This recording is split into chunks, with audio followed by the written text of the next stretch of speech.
Hi, my name is Sarnath, and in this short video, I am going to show you some fundamental SQL concepts that every data scientist needs to know. You can also use this as a refresher before your SQL interview so that you don't make fundamental mistakes in your interview. So without much ado, let's start. As far as the prerequisites, I assume that you know fundamentals of SQL like select, from, and where. So in this video, I would concentrate on how to write your group by, what is windowing analytics, subqueries, CTEs, joins, and the likes.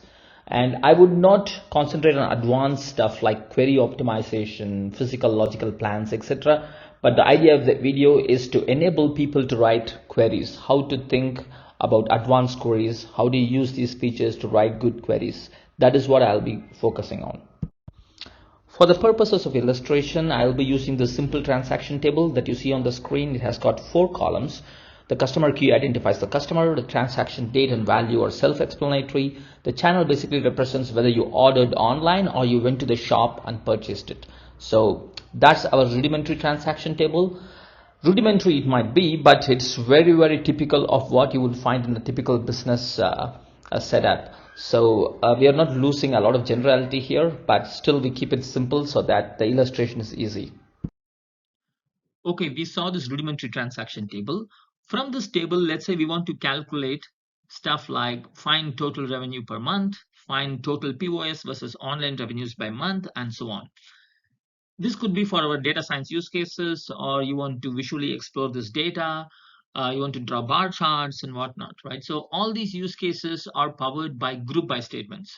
And if you look at the use cases carefully, you can see that there is a summary operator and also a dimensions along which you need to summarize. For example, when we talk about find total POS and online revenues by month, we are having a summary of POS, summary of online along the month dimension, right? So whenever you see use cases like this, just think of group by statements in SQL. That is how these use cases can be realized in SQL. And in the next slides, I'll just walk you over some of these group by statements, how to write it, how to start thinking in terms of group by. So let's proceed. Let us look at a simple group by statement that calculates total revenues by month. Just by inspecting total revenues by month, I can tell that there are 2 columns involved, right? One is revenues, another is month. Revenues comes from the transaction value column, and the month should come from the transaction date column. So if we are asked to perform this operation manually, what would we do? We go to the rudimentary transaction table, we group together all the transactions that have the same month, and then sum up the transaction value and report that summary value as the total revenue for that month. For example, we'll just create a group for January 2019. We'll create a group for February 2019. We create a group for March 2019 and then add up the revenues for each one of those groups separately, right? And then report the summary value as the summary for that particular month. This is exactly what we would do if we have to do it manually.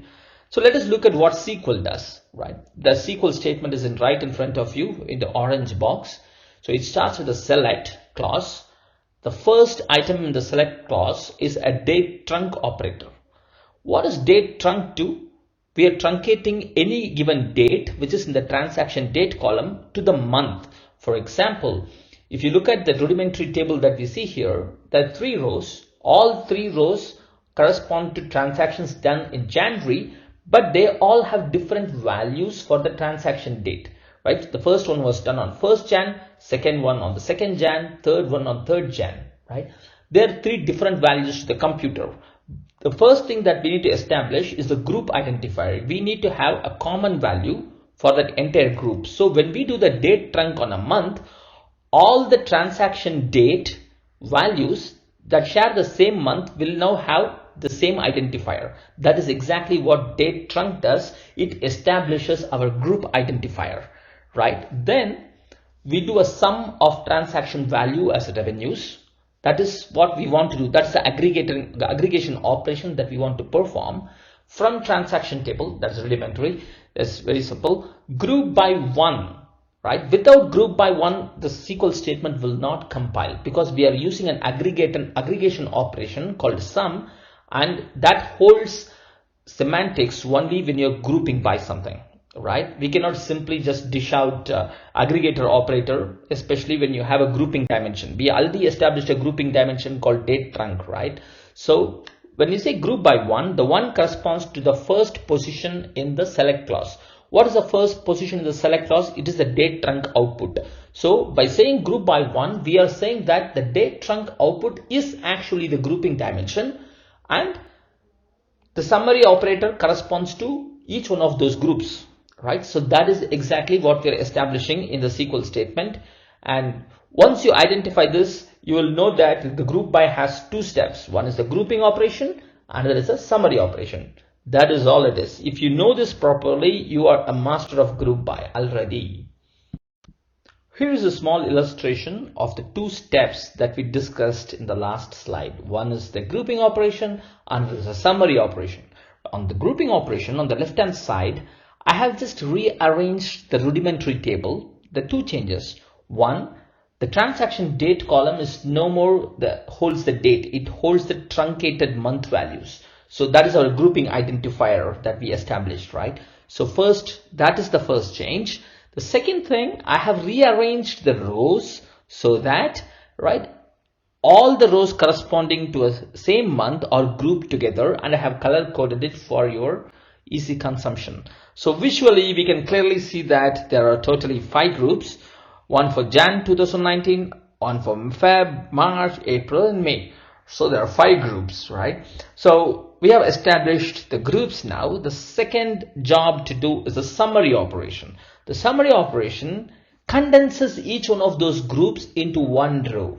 We identified 5 groups. You can see there are 5 rows, which means that there is only one row produced in output for one group, right? This is such a fundamental thing in group by. You can expect interview questions where they will just give a table and the column dimensions, what is the cardinality of certain columns, and they will ask you to group by those columns, and then they'll say what would be the expected number of rows in your output, right? Then you should know that if you know this concept that per group, right, there's only one output, you just have to figure out how many groups are there in the problem statement. That is all you have to do, right? The second thing that we can think about is, the second thing that you all need to know is, what we have seen here, the step 1 and step 2 is the same thing that MapReduce does in big data, right? So big data all comes from SQL only. SQL is the king of data.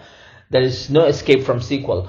And what MapReduce does is, it also has a sorting and shuffling phase and all that. If you know MapReduce, right? Map simply projects out the fields of interest. In this case, we have 2 fields of interest, right? One is a transaction date, another is a transaction transaction value, and the date trunc operation can be considered as a part of map, right? So that's what map does, and outputs all these values. So what map does is the transaction table that I have listed here. That is exactly what map does.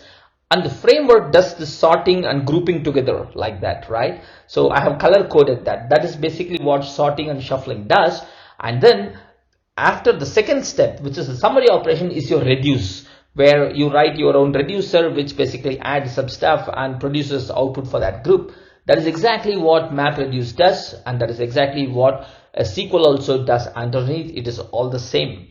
So don't get surprised by how you MapReduce and all that. They are all doing the same essential group by operations that we discussed here. Okay, we talked about this interview question in the last slide, so I just want to further detail it. So the common interview question is, predict the number of rows in the output of a SQL that involves a group by. So what we found was that if we know the number of groups, then we can figure out the number of output rows, because both are one and the same. However, if your SQL involves multiple groups, it's just multiple dimensions. For example, a group is made up of not just the transaction date, it involves transaction month and the type of the transaction also. Let's say POS or online, then it is the group by involves 2 dimensions. When the group by involves 2 dimensions, the number of groups is nothing but the product of the cardinalities. For example, the cardinality of transaction date when it is truncated to a month is 5, and the cardinality of the sales channel is 2. So 5 into 2, 10. So 10 types of groups can be formed. But that could be lesser than that also. For example, if there is a month in which no online transactions happen, you would not have that in your output. So the 10 forms an upper bound of the number of output rows in your group by statement, right? So some of the interviewers will not tell you what is the cardinality of a column. For example, how many months are there in that data, they will not give you. So that means that they expect you to ask. So when you ask, you're giving a clear indication to them that you know the concept, you know what you're talking about, right? So many guys just leave out some of the bits and pieces and see whether you are actually picking up and asking the right questions. So feel free to ask. All right. Let us quickly look through a common mistake that people do while writing SQL.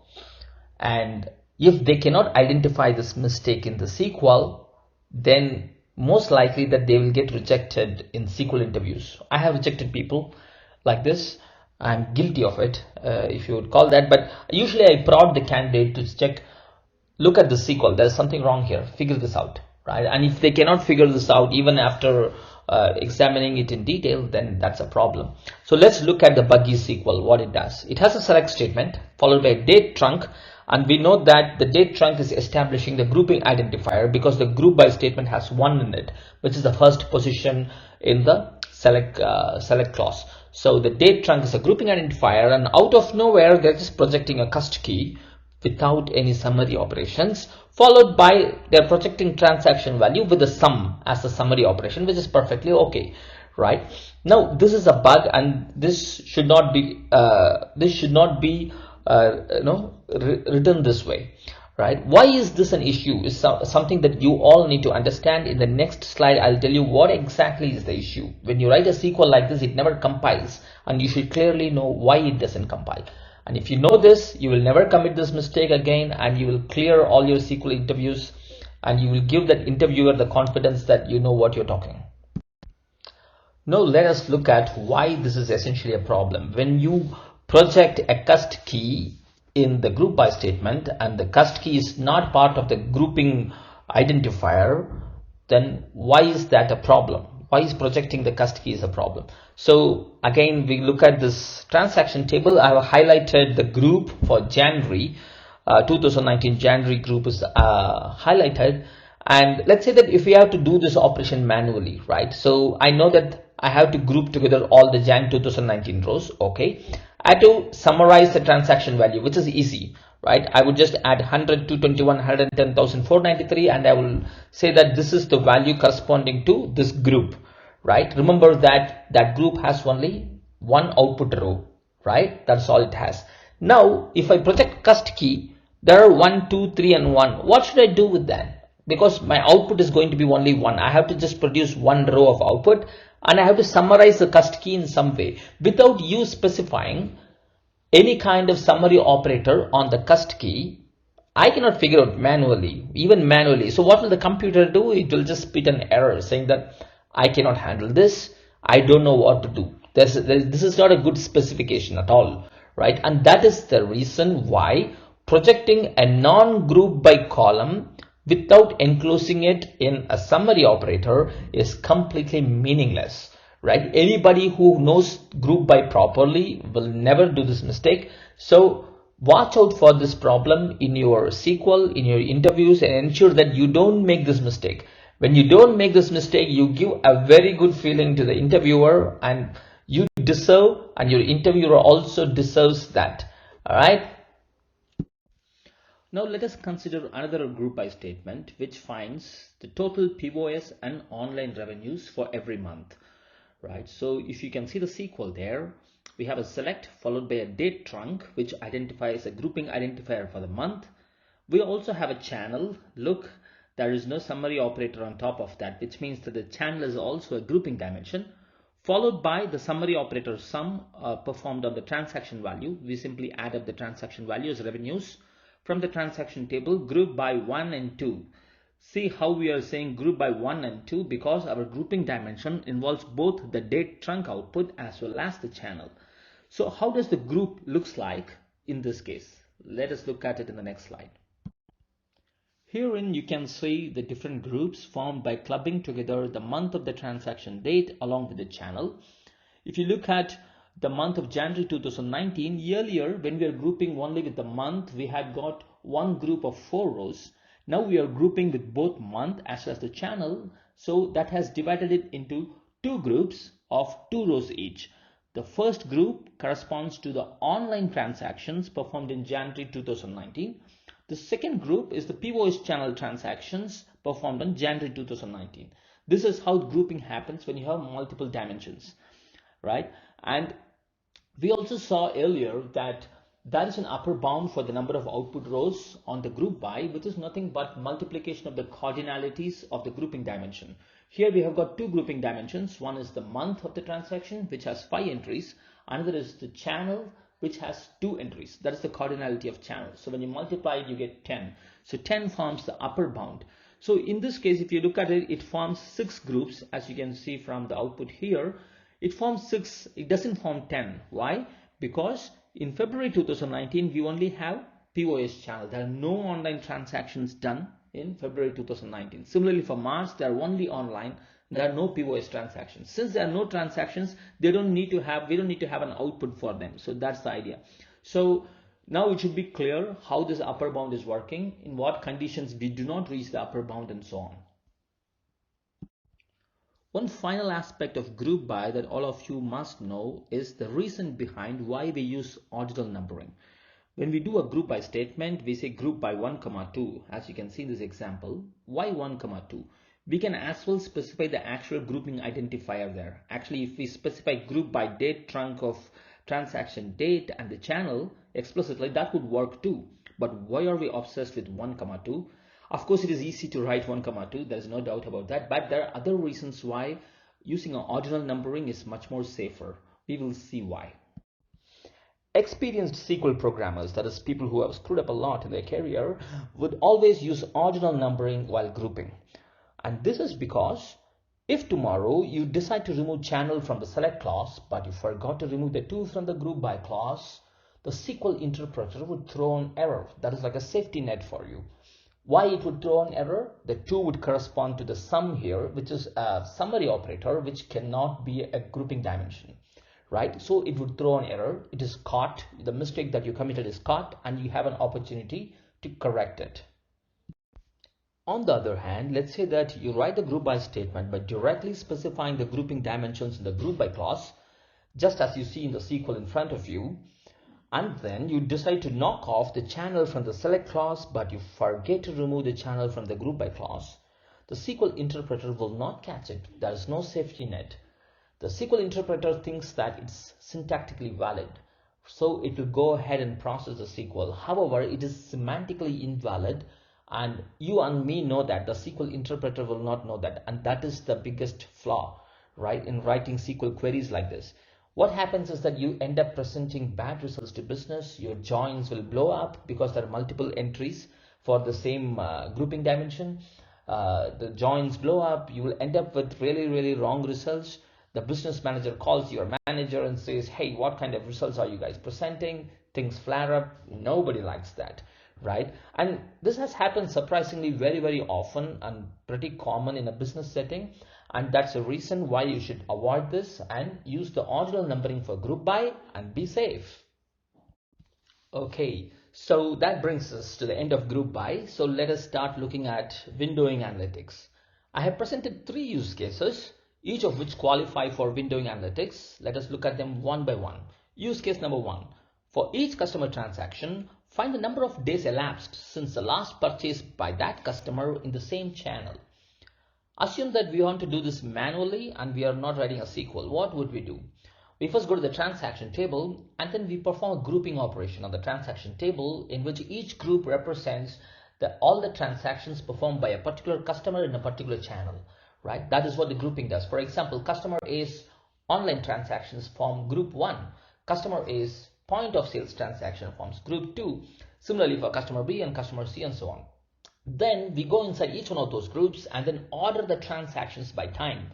Why order? Because we want to know what is the previous transaction's date and time, right? So we order based on the transaction time, and then for each one of those rows in that group, we go and look at the previous row's transaction time and calculate the time distance between the previous row and the current row and report it as an output for the current row, right? So that finds out the number of days elapsed since the last purchase, correct? And note that this output is recorded per row. It is not recorded for the group.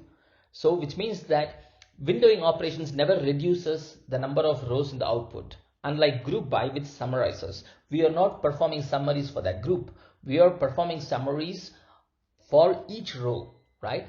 And that's a fundamental difference between group by and windowing analytics. Let us look at the second one. Find the cumulative amount spent by a customer on each date the customer had transacted.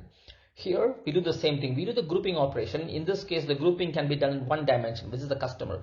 We group all the customers' transactions as one group, and then we order them by time. And for each row, we calculate the amount of money spent in all the previous rows above the current row, right? So that is the cumulative amount of money spent for each one of these transactions. As simple as that. And then we report this value for each row, right? And the third one is add a visit count column that gives the transaction number of that customer. Again, very simple. You just group by. The grouping is performed at a customer level, and then we order them by time of the transaction, and then we count the number of rows above each row and report that, right? That solves the use case. So in all these use cases, you can see that that is a grouping operation. That's a concept of groups, logical concept of grouping. And then we have a concept of ordering the rows inside that group, and then specifying a summary over a sub window for each row, right? So these are the three fundamental operations or specifications for a windowing analytics statement. Okay, now that we saw what windowing analytics is, let us look at from a SQL angle. What is a specification? You can see that it starts with an analytic function. This could be sum, count, rank, dense rank, and so on, followed by an over. And inside the over, there are three major classes: partition by, order by, and rows between. We have seen all three. We know what are the three major components, right? So the partition by specifies the grouping, the logical grouping that needs to be done. The order by specifies how we want to sort the rows inside each group, right? And the rows between basically tells, when we evaluate the analytic function, what is a sub window that should be considered for each one of the rows. That is what the rows between specifies. And with these three specifications, this completely covers how the windowing analytic operation has to be performed.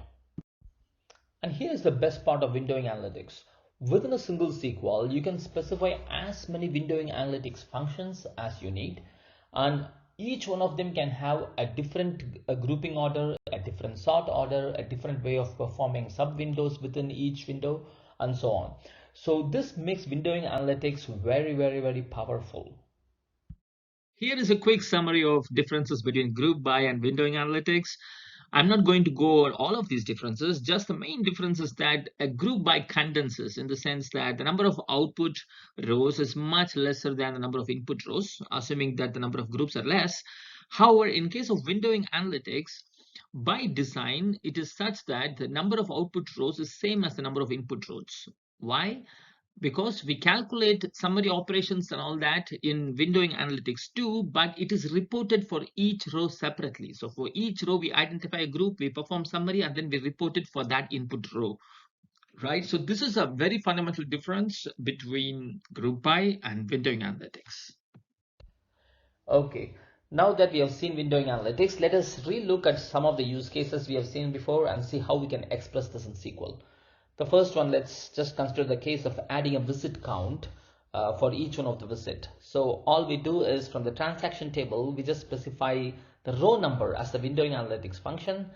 The row number is evaluated after grouping by the customer key. We see the partition by is a grouping operator. So we group the transactions of every customer and then order them by transaction date in ascending fashion. And once we do that, we just simply evaluate the analytic function called row number, and that gives you the visit number, and that's it. Here is a simple visual illustration of the SQL that we saw earlier. You can see that the transaction table, I have grouped them based on the customer key. So you have one group for customer key 1, 2, 3, and 4, and within that group, I have again ordered by transaction date in ascending fashion. So all that has already been done for you.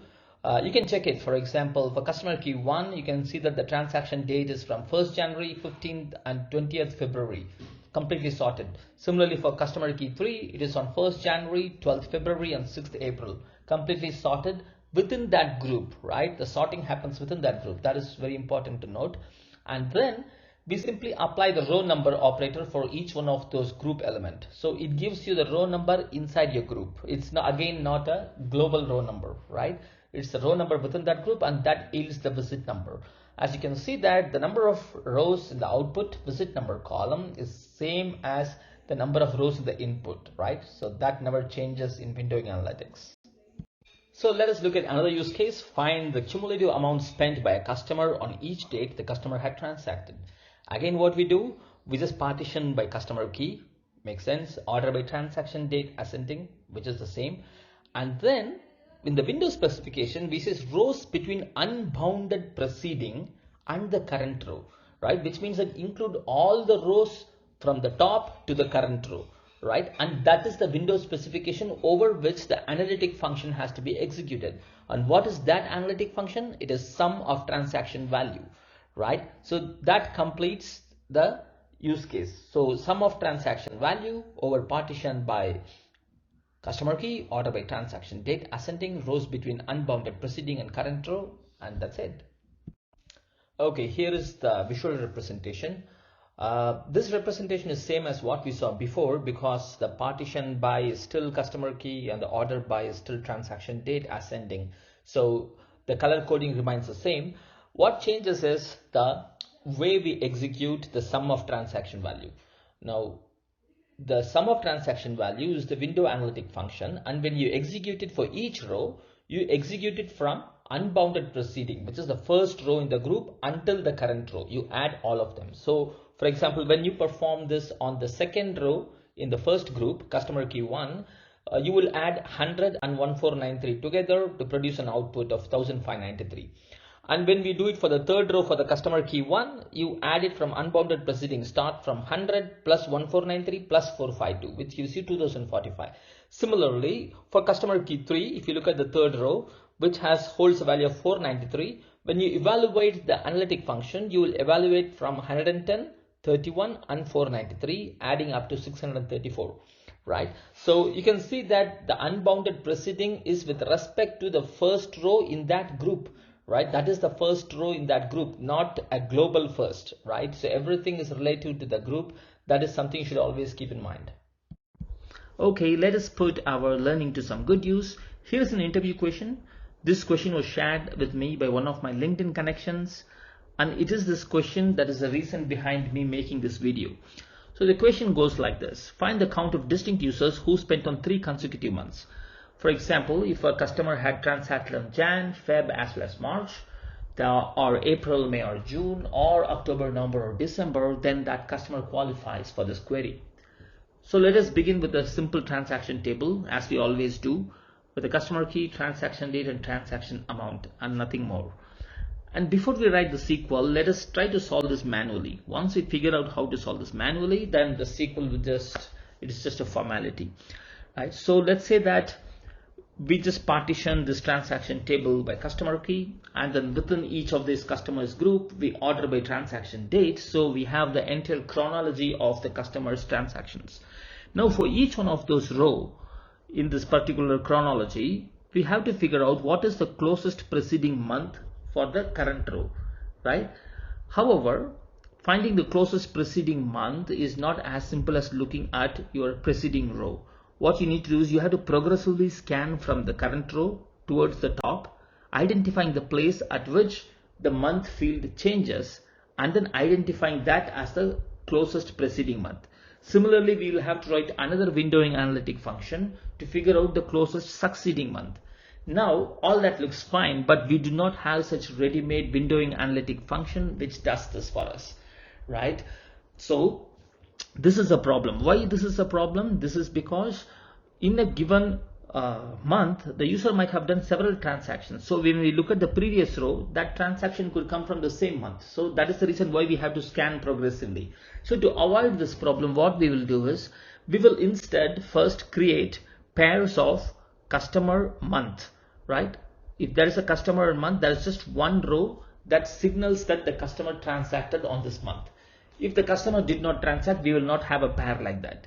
So if we can figure out customer and the month pairs, right, then we can partition by customer key and then order by the month, and then we can look at the preceding row and get what is that month. We can look at the succeeding row and figure out what is that month, and then we will be able to figure out whether these 3 months are continuous, and then we can then make a decision whether this user qualifies for this query.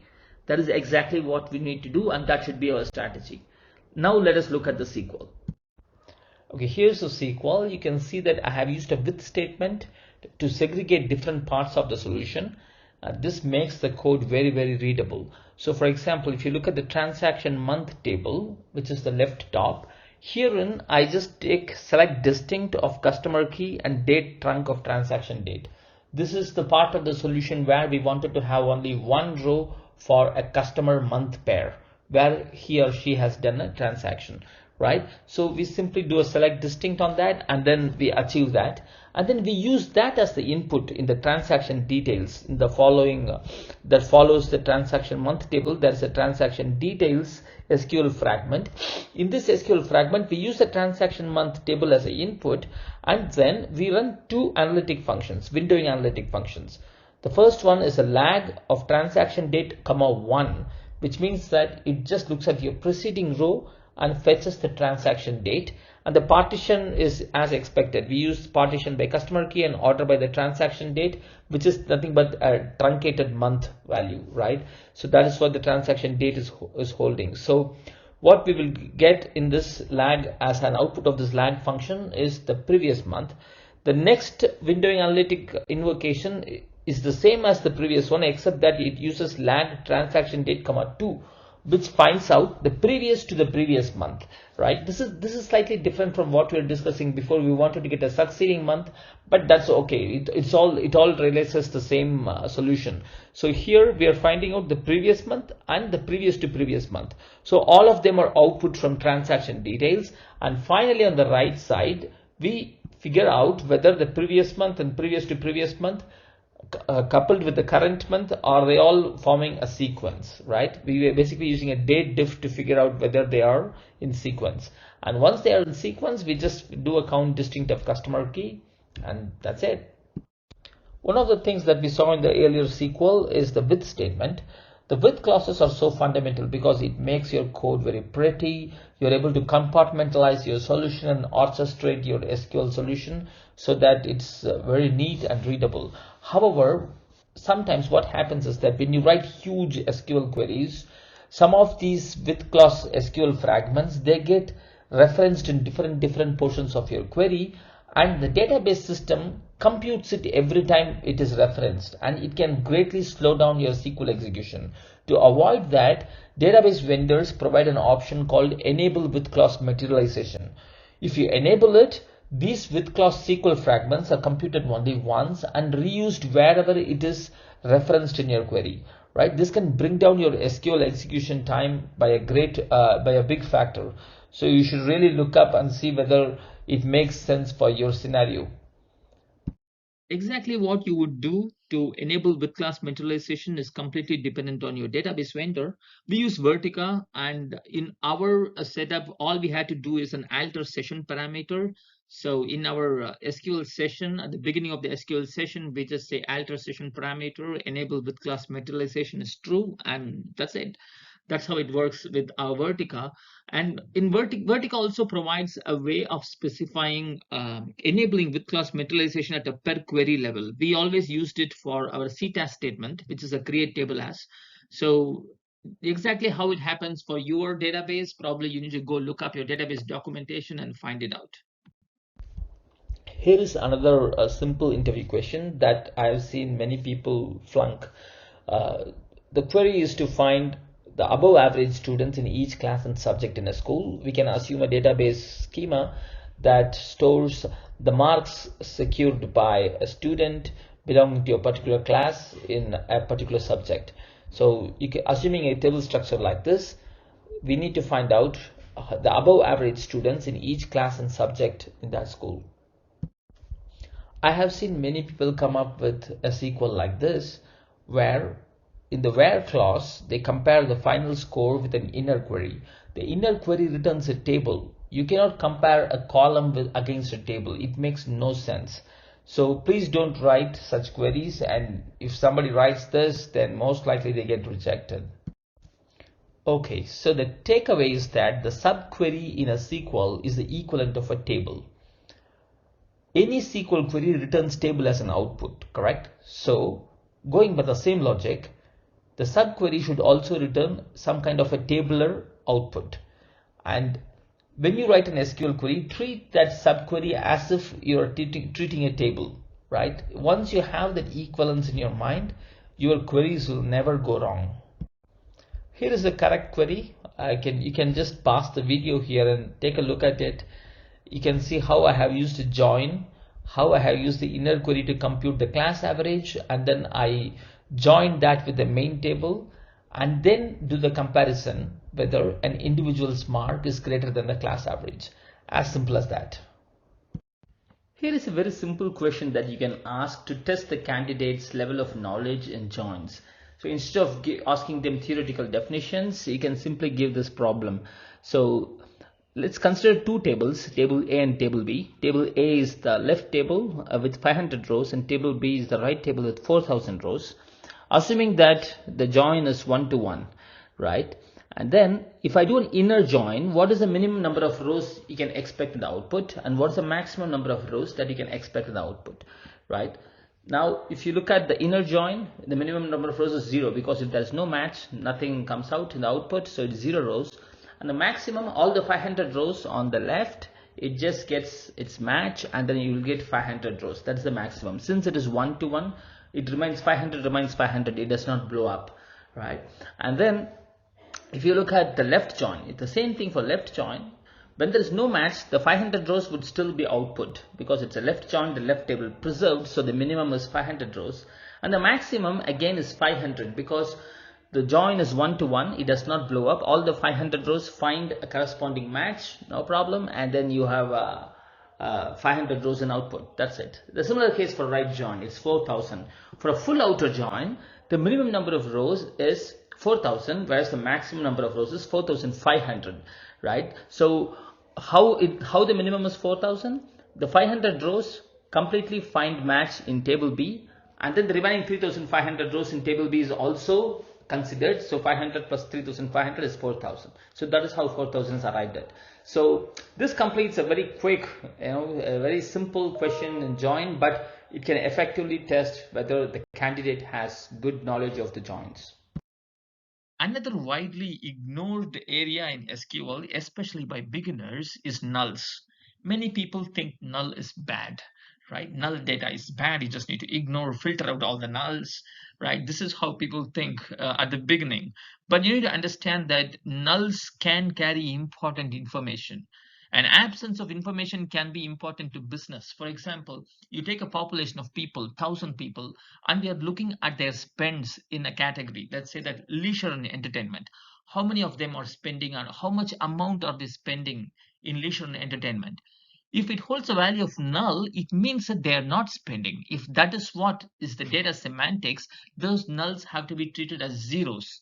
This is very important because analytic functions like count, sum, max, median, percentile, all of them just ignore nulls. So if you take 1,000 people and let's say that only 100 of them, which is like 10% of the population, are spending on leisure and entertainment, and for the rest all that particular value, the spend value is null.